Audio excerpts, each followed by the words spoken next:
Bonjour à tous et bienvenue autour de votre grande table des idées. À partir de 12h55, ce sera la juriste Mireille Delmas-Marty qui sera notre invitée. Elle plaide depuis longtemps et à nouveau dans un ouvrage sorti au printemps dernier pour un humanisme juridique.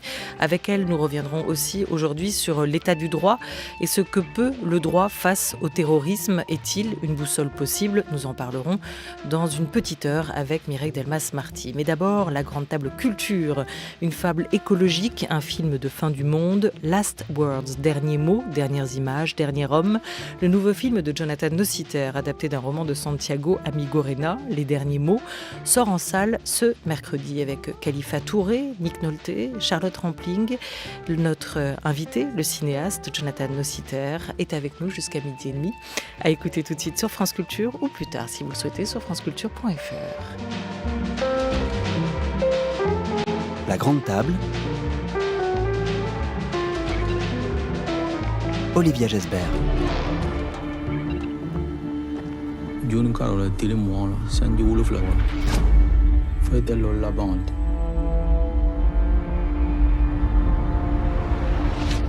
delo mo la bande dunia kono ma kilo milima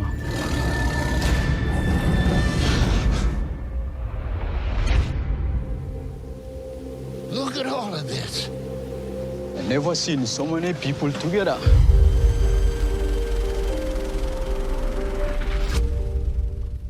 Nous sommes le 20 juin 2086, dit la voix. Étais-je le dernier ? Nous faudra-t-il nous habituer à parler comme lui ? Nous voilà plongés au cœur de Last Words, derrière un jeune Africain qui est le narrateur, le protagoniste de ce film. Les derniers hommes tentent de survivre dans un continent désertique où toute vie végétale aurait disparu. Après Bologne, il part avec un vieil homme, épris de cinéma, vers Athènes, où ils vont découvrir une communauté de réfugiés dans un décor antique, entouré de verdure, près d'une mer rouge, d'une mer morte, s'y installer jusqu'au dernier. Bonjour Jonathan Nossiter. Bonjour. Merci à vous d'être avec nous. Après, vous allez dire que c'est une comédie, n'est-ce pas ? Bien sûr, ça va arriver, mais je le mettrai dans la bouche de Fellini si vous le voulez bien. Une odyssée des derniers temps, un film beaucoup plus optimiste qu'il n'y paraît. Voilà, après avoir célébré, et c'est ce que vous faites dans votre cinéma, le vivant dans Mondovino ou dans Résistance naturelle, la joie de vivre dans Rio Sex Comedy. Pourquoi vous avez eu envie d'adapter ce récit de Santiago Amigorena, qui est une dystopie pour les uns, mais qui est aussi une utopie post-apocalyptique pour les autres. Vous, le réalisateur, le cinéaste, vous vous situez où ? En fait, c'est marrant maintenant en écoutant le petit extrait de Khalifa quand il arrive à Athènes avec Nick Nolte et il découvre, parce qu'il pensait avoir été seul sur la planète, et il découvre qu'il y a peut-être quelques centaines de réfugiés qui sont dans un camp de réfugiés au pied de l'Acropole.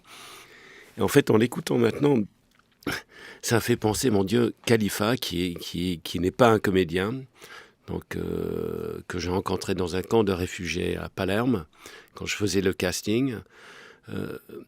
Pour lui, en fait, c'est que maintenant que je me suis rendu compte que pour lui, cette scène, quand il a vu des centaines de personnes, de figurants groupés dans des tentes autour du temple, en fait, pour lui, c'était déjà vu. Et quelque part, je pense que la force de sa présence comme non-comédien à côté de Nick Nolte, de Charles Rampling, de Stan Skarsgård, c'est parce que, étant un réfugié de la Gambie, et on fait le parcours terrible de chez lui, après 6 mois arrivé en Méditerranée, il a déjà vécu la fin du monde. Et s'il est dans le film, c'est parce que quand j'ai rencontré, il a une vitalité. Il aurait droit à être amer, méchant, méprisant, cynique. Et c'est tout le contraire. C'est quelqu'un qui a une joie de vivre et qui regarde en avant. Et je trouve ça, je pense qu'au fond, c'est ça, pour répondre à votre question. Quand j'ai lu le livre de Santiago, qui est très différent du film, mais au fond, Santiago, malgré, je pense, sa lucidité face aux catastrophes écologiques de notre époque, pour Santiago, la parole, le mot, la littérature reste quelque chose qui nous donne de l'espoir, juste parce que ça existe. C'est pas de l'espoir stupide et cynique hollywoodien, happy end, qui est censé balayer 1h30 de violence pornographique, ce qui est à mon sens, du moins le cinéma qui nous domine. Mais dans le livre de Santiago, il a vraiment écrit une lettre d'amour à l'importance de la survie de la littérature. Évidemment, quand j'ai lu ça, j'ai pensé à mon amour qui est le cinéma et j'ai cru Vous avez pouvoir... transposé. Ouais, c'est ça. Ouais. Mais d'ailleurs, la fin du film n'est pas happy, hein, comme vous l'évoquez, Jonathan Nossiter, mais elle est pleine de poésie.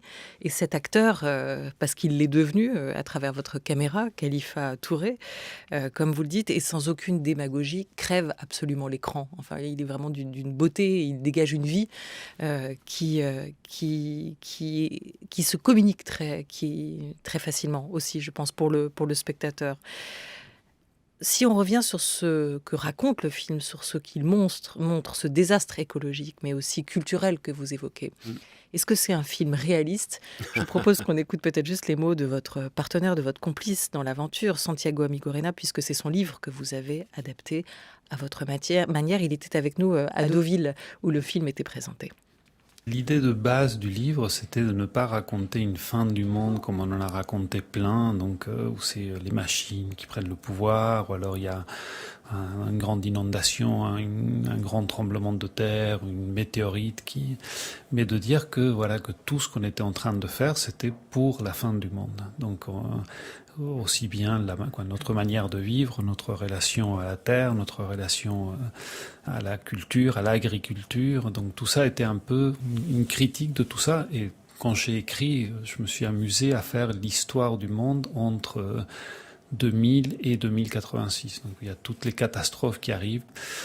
Il n'y a pas de politique sans utopie. Donc pour faire quelque chose contre ce qu'on est en train de vivre, pour aller contre, il faut absolument imaginer quelque chose qui peut être la fin du monde. Ben oui, et puis ces catastrophes, elles sont déjà arrivées, elles commencent à arriver, elles sont déjà là. L'épidémie, ce virus qui tue, ces masques qu'il nous faut porter, cette distanciation sociale qui s'impose, tout ça est dans votre film. Et ce film, ça fait 6 ans que vous travaillez dessus. Donc c'est loin d'être évidemment une fenêtre directe sur l'actualité, mais voilà aussi la force du cinéma. Vous évoquiez cette transposition entre la littérature et le cinéma. Dans le livre d'Amigorena, en effet, c'est la littérature qui va sauver l'homme de la barbarie. Pour vous, le cinéma, pourquoi vous avez quand même gardé son titre, Last Words, les derniers mots ? Est-ce que c'est si anecdotique que ça ? Je suis désolé, mais c'est possible que ça soit si anecdotique, parce que je pense qu'un titre n'est jamais le reflet d'une œuvre, comme je pense que la fin d'un narratif n'est jamais l'expression du narratif lui-même. Et moi, je maintiendrai avec tout cœur que le film est un film joyeux, qui est un film qui fête la vitalité de la culture et même des plus petits gestes de tendresse humaine, compte tenu combien on est barbare, sauvage, et on vit dans un monde d'un cynisme terrible. Et donc, le titre n'a pas beaucoup d'importance pour moi. Je pense, en fait, c'est un film avec très peu de mots. Les gens, en fait, parce que c'est un peu un Babylone, un tour de Babel où les gens parlent beaucoup de langues sans vraiment s'exprimer. Pour moi, une des scènes qui m'a le plus marqué, et j'en suis très fier de cette scène parce que je ne l'ai pas écrit, et j'ai juste témoigné de l'improvisation de la grande comédienne italienne Alba Rohrwacher et Nick Nolte, quand ils ont inventé en fait un langage d'échange dans le jardin magique qu'elle essaie de cultiver malgré la fin du monde végétal. Et avec Nick, ils ont inventé un langage sans mots. Une manière de s'exprimer. Si quelqu'un me demande qu'est-ce que ça veut dire tous leurs gestes, je ne pourrais pas le dire. Ce que je sais, c'est que je crois dans la force de ce rencontre entre deux très grands comédiens. Nick, qui a 80 ans, qui a fait un travail de fou, et ont eu des douleurs partout, et ont eu beaucoup de mal, même à marcher parfois, devant la vitalité de Alba Rohrwacher. Il est devenu un jeune cow-boy américain de 18 ans qui se plongeait dans la terre, qui prenait des choses, qui cherchait avec toute sa force, comme personnage, mais aussi, je pense, comme comédien, tellement ravi d'être devant pour lui, une découverte. Et je pense que la force du film, s'il en a, il est là-dedans. Et donc, ça dépasse les mots. Et les mots n'ont pas d'importance dans le cinéma. Et moi, j'y crois. Pour moi, le cinéma, comme la fin... Je suis désolé, je ne suis pas tout à fait d'accord que c'est surtout pas un happy end, mais je ne pense pas je pense que c'est un film complètement utopique parce qu'il propose qu'il suffit très peu. Il suffit un respect. En fait, le geste le plus radical, je pense, aujourd'hui, et du coup, devant un cynisme médiatique en général, un cynisme politique total. C'est Gianluca Fagnani, le directeur de la Cinémathèque, qui l'a dit, et il me l'a dit il y a quelques années. Il a dit, Jonathan, aujourd'hui, le geste le plus radical, c'est la sincérité. Et ça, honnêtement, c'est un bouleversé. Et en fait, c'est très marrant de voir la réaction des gens au film, parce que je pense que ceux qui ont le courage encore d'affirmer une sincérité devant la barbarie régnante et le cynisme, pour moi, ce sont des résistants. Et je vois quelque chose dans l'échange possible avec le film. Confronté à la fin, il y a ce geste civilisateur, ce retour à la fois à l'état de nature, symbolisé par le jardin que vous évoquiez d'Alba Rohrwacher, et de culture, avec le dernier projecteur et la dernière caméra que bidouillent, construisent ensemble Nick Nolte et Khalifa Touré. On écoute un extrait de votre film, Jonathan Nossiter.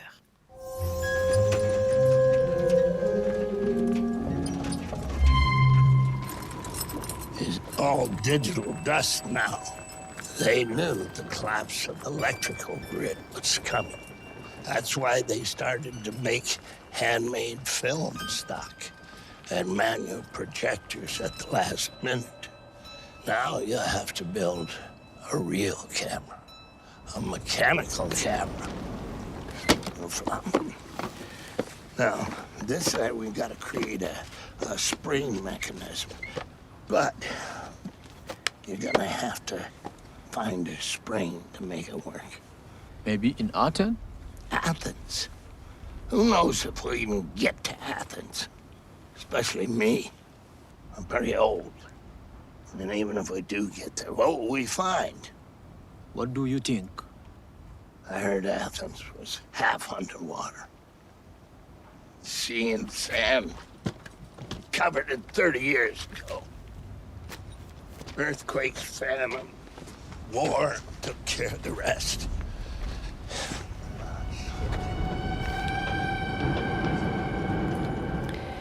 Et là, c'est le personnage de Shakespeare qui nous raconte un peu aussi une histoire du cinéma dans l'échange qu'il a avec ce dernier homme incarné par Khalifa Touré, ce réfugié gambien qui est l'acteur principal, le comédien de ce film, le vôtre, Jonathan Nossiter. Un bel échange sur le cinéma que vous placez au cœur de votre film.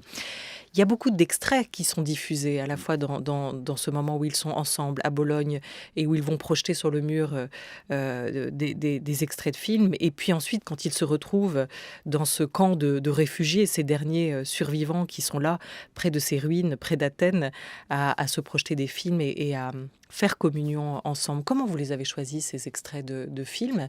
Est-ce qu'ils disaient tous quelque chose pour vous ? Surtout, je voulais éviter, parce que le film est un hommage à la force du cinéma, mais j'espère pas un hommage narcissique, pas juste quelqu'un de complaisant qui dit « Oh, j'aime le cinéma », ou qui veut se montrer malin ou cultivé.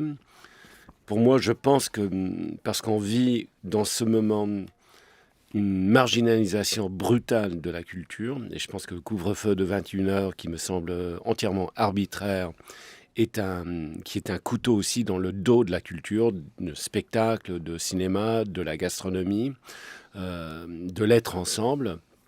Je pense que dans ce moment de barbarie, ça devient essentiel. Quand je vois hier soir à Montreuil pour une avant-première dans ce salle incroyable Méliès de Stéphane Goudet, qui est un résistant passionné, qui défend la culture dans un moment de guerre contre la culture, et pas simplement en France, et de par le monde. En France, en fait, vous êtes plus privilégiés que les autres. Qui a une France Culture est déjà un miracle. Il n'y a pas moi j'habite en Italie, il n'y a pas de radio en Italie, Italie Culture, et Et là, c'est vrai dans les autres pays. Donc, vous êtes privilégié quelque part ici en France par rapport aux autres pays. Ceci étant, je pense que la culture n'a jamais été aussi menacée par l'extinction, même avant l'espèce humaine. Ce qui serait tragique. Parce que si on réussit, ce que Pasolini craignait d'ailleurs il y a 40 ans, que le projet néolibéral, le projet de la société de consommation allait massacrer la culture comme seuls les régimes fascistes rêvaient et n'ont jamais réussi à faire. Et Pasolini le voyait très clairement. Je pense qu'hélas, s'il était vivant aujourd'hui, il verrait la confirmation de ses peurs. Et donc, du coup, l'affirmation de la culture, voir ces gens en salle, comme j'ai vu hier soir, à 18h. Et en fait, on a terminé à 21h moins 20, un débat extrêmement émouvant pour moi.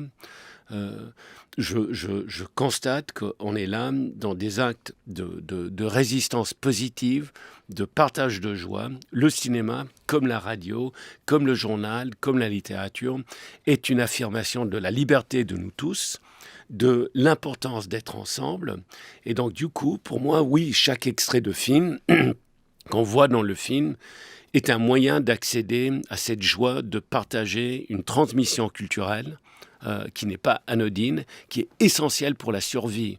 Et si on avait des gouvernements qui investissaient dans la santé publique, dans l'éducation et dans la culture, ce qu'ils gaspillent ailleurs avec des choses inutiles pour la survie de l'être humain, peut-être qu'on vivrait ni le Covid, ni beaucoup d'autres catastrophes.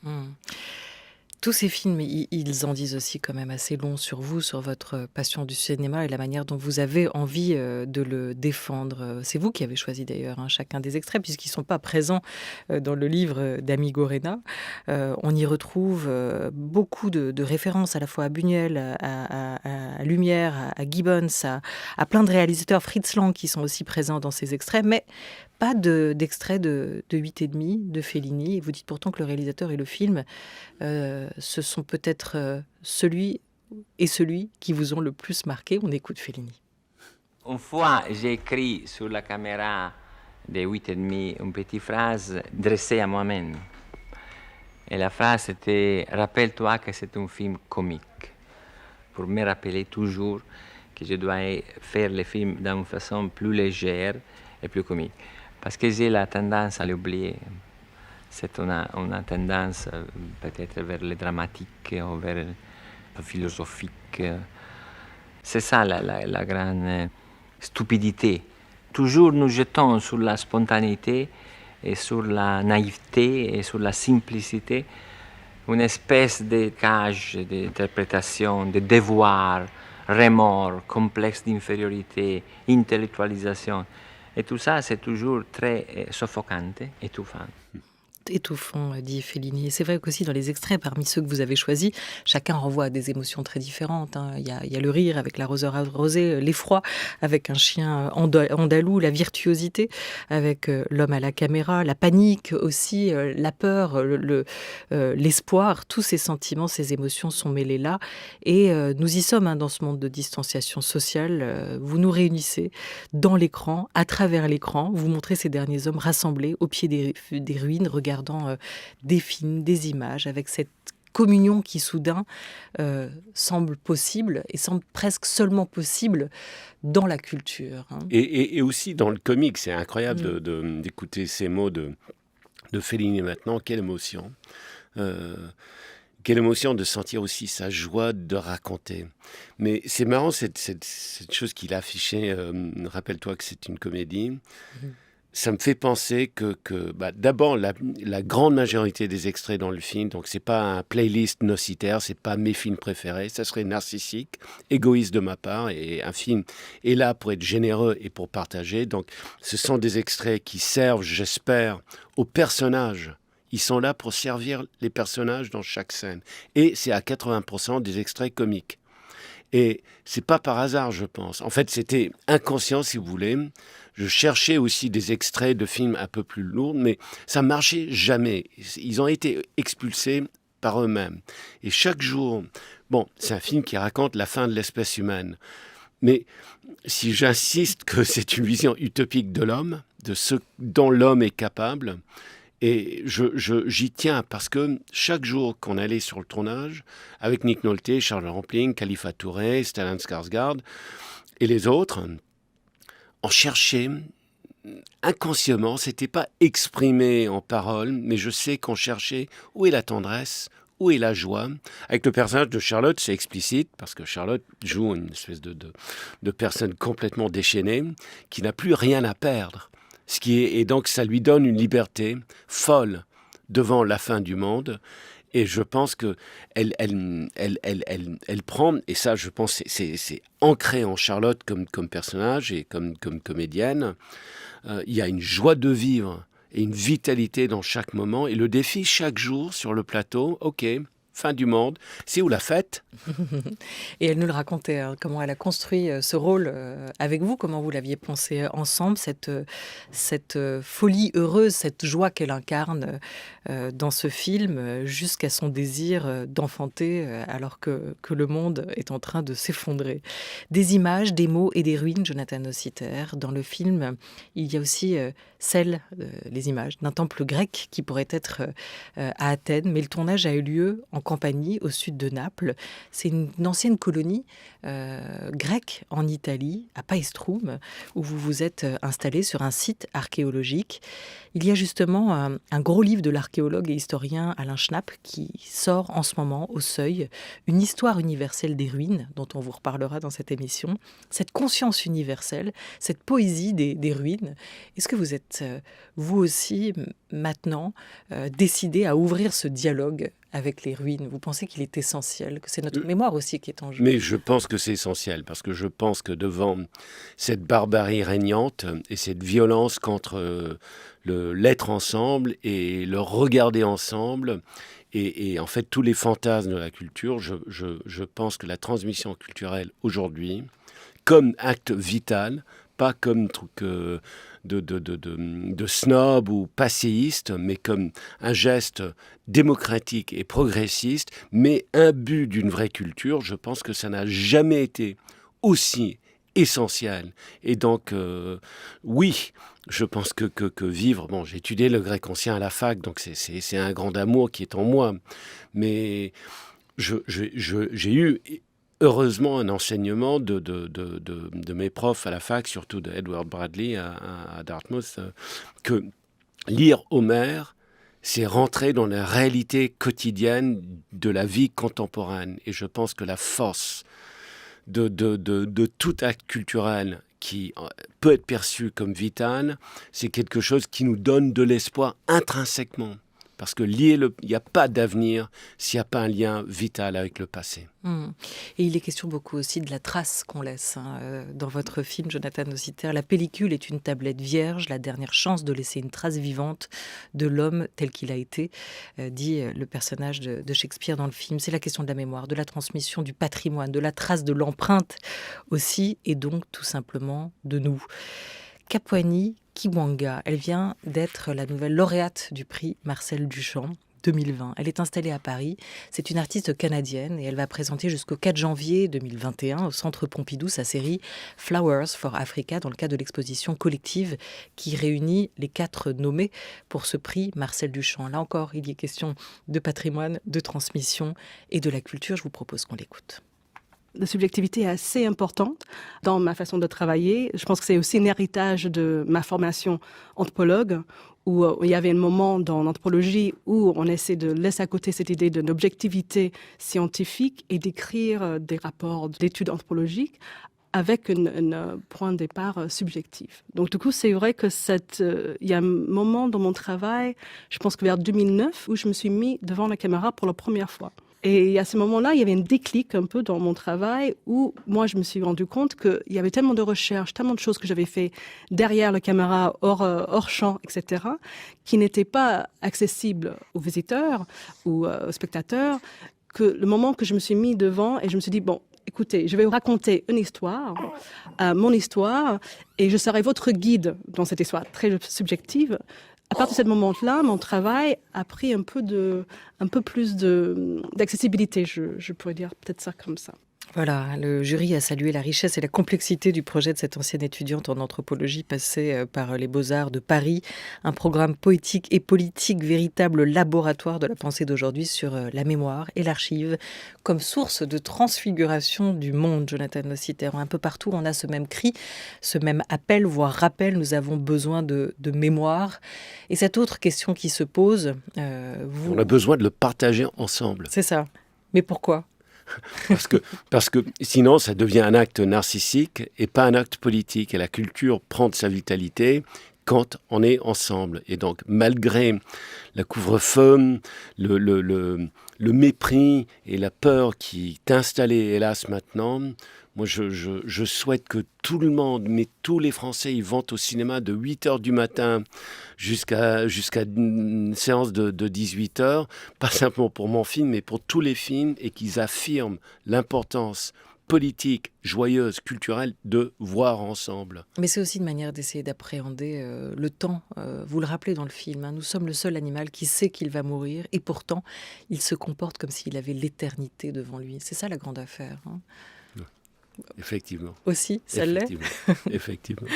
Merci beaucoup à vous, Jonathan Nossiter, d'être passé autour de cette grande table pour nous parler de ce film qui sort en salle demain. Et j'invite tous les auditeurs à prendre le temps d'aller le voir, celui de vous écouter, d'écouter vos acteurs se réunir, parler cinéma, parler aussi du vivant, parce qu'on n'a pas parlé de votre autre casquette. Vous êtes cinéaste, mais aussi agriculteur aujourd'hui, paysan cultivateur. Après avoir goûté, tâté du vin, vous avez même vous-même construit votre petit laboratoire, votre musée des semences, où vous pouvez chaque jour observer, admirer les merveilles du vivant. Le film s'appelle Last Words, il est donc au cinéma demain avec Nick Nolte, Charlotte Rampling, Khalifa Touré. Allez-y, merci.